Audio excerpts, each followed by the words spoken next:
Fuq il-blog tiegħu id-deputat Franco De Bono qal illi l-Parlament għandu jitlaqqa malajr kemm jista' jkun sabiex immedjatament jiddiskuti d-dikjarazzjonijiet serji ħafna tal-professur Stephen Brincat.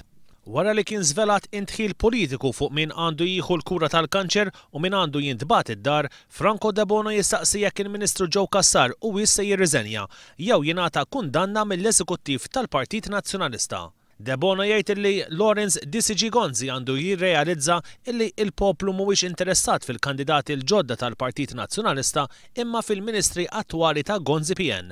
Id-dikjarazzjoni favorita ta' Gonzi hija illi kulħadd irid jerfa' l-konsegwenzi tal-azzjonijiet tiegħu, jgħid Franco De Bono, filwaqt li jistaqsi jekk din tapplikax biss għal min ma jaqbilx ma' Gonzi jew tapplikax ukoll għal Ministru tas-Saħħa illi Franco De Bono jirriferi għalih bħala RCC's Joe Cassar. B'referenza għall-eks ambaxxatur Malti Richard Kakia Caruana, Franco De Bono jistaqsi jekk kienx hu li ħatar lil Joe Cassar bħala Ministru minflok kienet deċiżjoni bbażata fuq il-meritokrazija. Intant waqt li Lawrence Gonzi qed jibqa' jiġħad illi prova jixtri l-vot ta' Franco De Bono qabel il-mozzjoni tal-Oppożizzjoni dwar kar mifsud Bonnici, Franco De Bono jikkonferma illi għandu l-provi. Jiena l-beraħ il-Prim-Ministru għamel dikjarazzjonijiet fejn ċaħat il-verità li ġrat li dabatni fin negozjaw miegħi tajjeb għandi dokument miktub li ġabu li dan li mhux ħansemmihom, mhux ħansemmi min huma, kif tiċħad.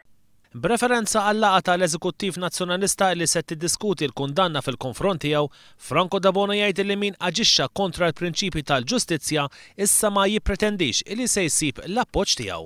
Ma tistax in-sistmhom jekk imbagħad tippretendi rispett, bħal ma tistax li persuna tikkundanna inġustament minn wara dara biksur tal-liġi u mbagħad mhux tippretendi s-support tagħha.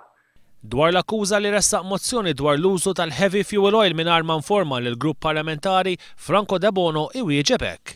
Jekk Tonja fejn hekk jaqbad u jmur jagħti l-onorarja lill-Ministri mhux mu wara dar il-backbenchers u mu wara dar il-Parlament kollu, mbagħad ma ngħidux għax Franco De Bono ppreżenta mozzjoni.